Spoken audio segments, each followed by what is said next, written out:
Hello. Hello. Golden Ravi Singh से बात होता? जी जी, के बोलते नहीं? किशन कुमार बोलता नहीं, पत्रकार। हाँ, का हाल बा किशन जी? जी बढ़िया बा, कैसन बानी? बढ़िया बढ़िया, सब रउर आशीर्वाद बा। का कुल होता आजकल? ए का होई, अबे तो अभी सूत के उठल हो। काम धाम का होता रवि? गाना बजाना दूसर का हुई।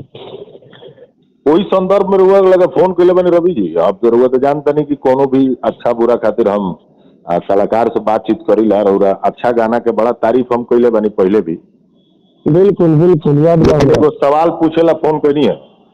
राउर हाँ पूछी। यूट्यूब पर एगो बड़ा घटिया गाना हम देखनी है जौना के बारे में रुआ सब पूछे के बा। अच्छा, घटिया गाना कौन? 2-2 किलो का बात करते नहीं? जी जी जी, जो हम 2-2 किलो रुआ गाना गौले बनी, एगो लड़की के कहीं ना कहीं टारगेट करके कि जब चलेलू तो सामान तहार बड़े बड़े दोनों आपस में लड़े आ अच्छा 2-2 किलो के भइल बा तहार है। ये जौन जो बात है ई का है रवि जी? माने का समाज के का संदेश देवे खातिर ई गाना गा दहल बनी? एगो बात बताई, हर तरीका के गाना सोशल साइट पर हर चीज अवेलेबल बा। ना ना, सब चीज अवेलेबल बाटे। पहले बात सुनी, सारा लोग जौन काम करी तौने काम रउरो करब का? रउआ एगो बढ़िया कलाकार में गिनती होला, हाँ, तो रउरो उहे कमवा करब का? नहीं ना, हम काम बिल्कुल नहीं कैले। पहले वीडियो के क्रिएटिविटी देखियो, ओकर वीडियो हम लोकेशन देख देखियो। लेले बानी, आ वीडियो बढ़िया बा, आ वीडियो के मेकिंग बढ़िया बाटे, वीडियो के शूटिंग भी बहुत अच्छा बाटे, रउरा काम भी बढ़िया कैले बानी, कलाकारी रउर बहुत अच्छा बा। लेकिन जौन रउआ गाना के शब्द बाटे, रउरा नहीं लागत कि समाज में रउआ घटियापन आ अभद्रता फैलावो तनी?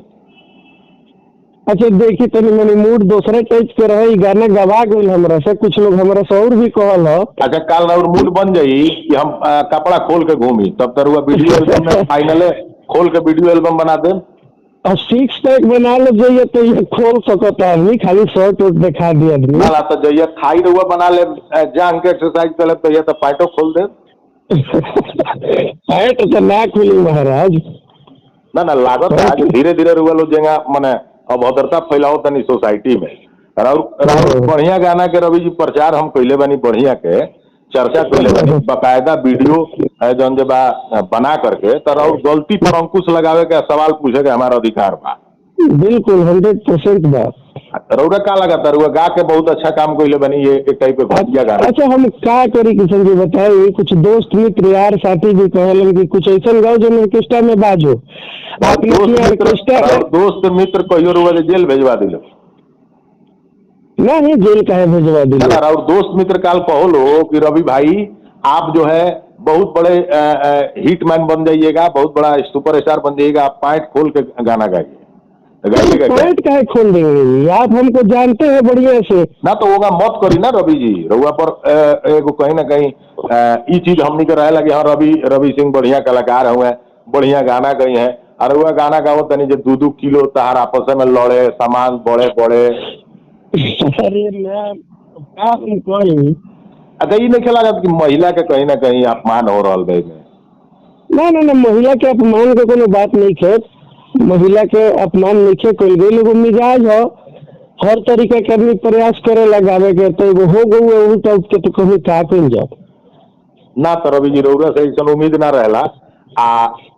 निहोरा बा, रिक्वेस्ट बाटे, अभी निहोरे बाटे ऐसे रउरा पर अंकुश लागल बा, पहला बार हमरा तरफ से लागता। तो रिक्वेस्ट ये बा कि एक बाद एक टाइप के घटिया गाना रुआ मत गाई, ना तो विरोध राउर जेंगा दूसरा केहू के होला वही होई। ना ना, विरोध कैला के जरूरत नहीं है जी। आगे से प्रयास रही कि ऐसा ना कल जाओ। कुछ कुछ कंपनी के डिमांड भी होला, डायरेक्टर प्रोड्यूसर के, तो आदमी करे के पड़ेला। देखिए बाकी साफ सुथरा गाना भी समाज में चलता। अच्छा, एगो बात बताइए, कोनो भी गाना ना वीडियो हमार बनत रहा तो 20-30 हजार से ज्यादा के ना बनत रहा। आई तनी में अश्लील गावला पर वीडियो के शूटिंग के 2-2.5 लाख रुपया बजट गई बा। पूरा 5 लाख के बनाई ना, 5 लाख के रुआ बनाई रवि जी। हम नहीं बनेले। राउर कंपनी रउरा 10 लाख के बनाओ, हमनी के शुभकामना बा। लेकिन रउरा गाना से अगर समाज में अभद्रता फैली तो हमनी के फोन करब जा, हमनी के मिलब जा, हमनी के बातचीत कैल जा, और विरोध करे के बड़ी तो विरोधो कैल। बिल्कुल बिल्कुल बिल्कुल। ठीक बा।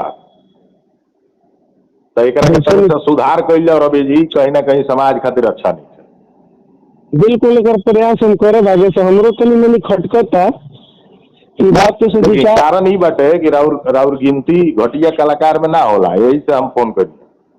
ना ना बहुत अच्छा सुन बाकी के जो अच्छा घटिया लगा। बाड़े, जौन लोग घटिया कलाकार बाड़े, वो जगह हमार फोन भी ना जाला रउरा पता बा। बिल्कुल बिल्कुल बिल्कुल। ठीक बा। तो एकरा के तनी सुधार कइल जाओ, आप बढ़िया कलाकार बानी तो बढ़िया बन के रही। अच्छा ठीक बा, प्रयास रही किशन जी। चली बढ़िया बाटे, और बाकी सब प्रोजेक्ट खातिर शुभकामना बा। बहुत बहुत धन्यवाद, बहुत बहुत धन्यवाद।